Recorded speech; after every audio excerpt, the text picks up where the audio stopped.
Salam.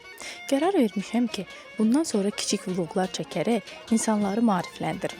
Bugün mən Aksafar rayonunun Muğanlı kəndindəyəm. 500 kilometr qət edərək bu kəndə biz ta Bakıdan qonaq gəlmişik.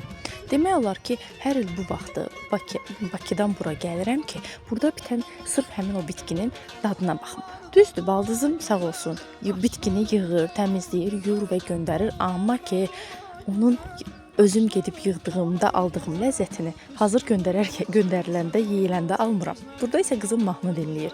Biz artıq həmin əraziyə çatırıq ki, orada bu bitkidən bitir.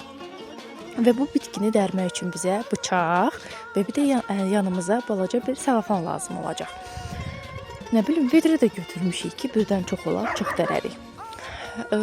Artıq burada bu bitkini dərərəm. Bu bitkinin adı şomudur. Yəni kənddə mən burada onu şom olaraq tanımışam. Ancaq ki, kitab adı ilə desək, adı quşəbbəyi. Burada isə özüm də dərərəm. Artıq bitkini özüm də tanıyıram. İnanırsınız, bu bitkini bişirdikdə, üzərinə sarımsaqlı qatıq vurduqda mükəmməl bir dada sahibdir. Hətta bunun qutabı da olur. Desəm ki, dadlıdır, inanmayacaqsınız. Mütləq ki, gəlib dadmağınız lazımdır.